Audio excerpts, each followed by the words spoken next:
Бүгін біз сіздерді өте мейірімді, бай және бақытты елмен таныстырғымыз келеді. Бұл елде осы уақытқа дейін аумағының 80%-ында халық қоныстанбаған. Елде қағаз ақша мүлдем жоқтың қасы. Осыдан 10 жыл бұрын халықтың 97%-ында ғаламтор болған. Бұл елде армияда, флотта жоқ.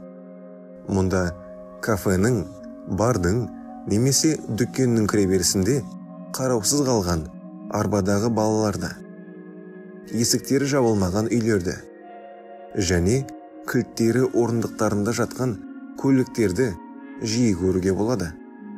Мұнда Макдональдс немесе казино жоқ, бірақ төлемді қажет етпейтін сапалы білім, барлық адамдарға бірдей тегін энергия бар.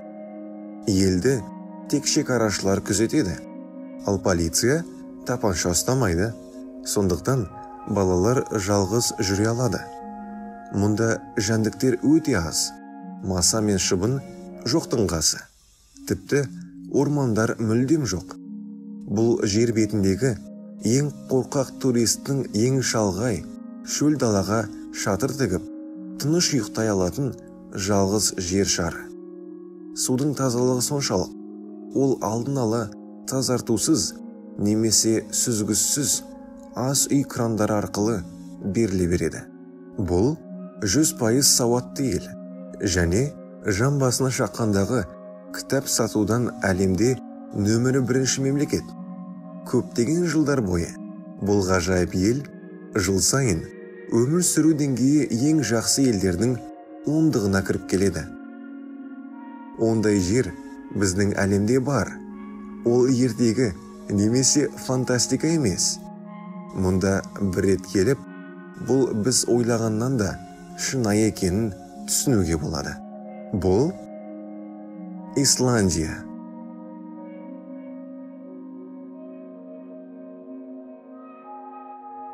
Global Finance журналы 2019 жылы жер шарындағы ең қауіпсіз елдердің рейтингін ұсынды.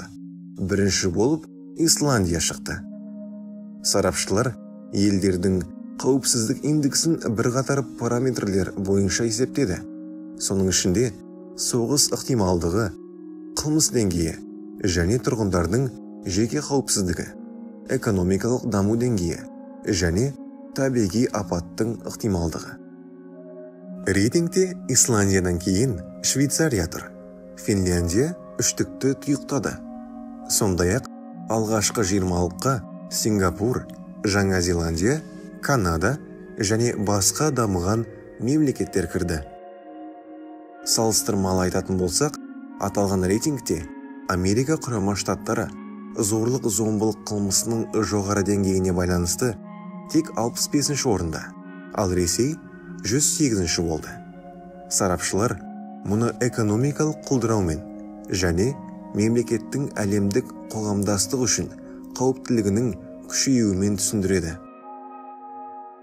Исландия намысшыл және батыл батыс мемлекеті. Бұл имидж Исландия ұлттық футбол құрамасының табысты ойыннан бұрын қалыптасқан. 20 ғасырда кішкентай аралдық ел Кеңес одағымен қарым-қатынас орнату арқылы Лондон мен Вашингтонды бопсалау арқылы бүкіл НАТО блогын бірнеше рет дүрліктірген. Егер қырғи қабақ соғыс кезінде Исландия экономикасы балық аулаумен күн көрсе, 10 жыл бұрын Исландия республикасы миллиардтаған еуро қарызын беріп, барлық еуропалық серіктестерін басып озды.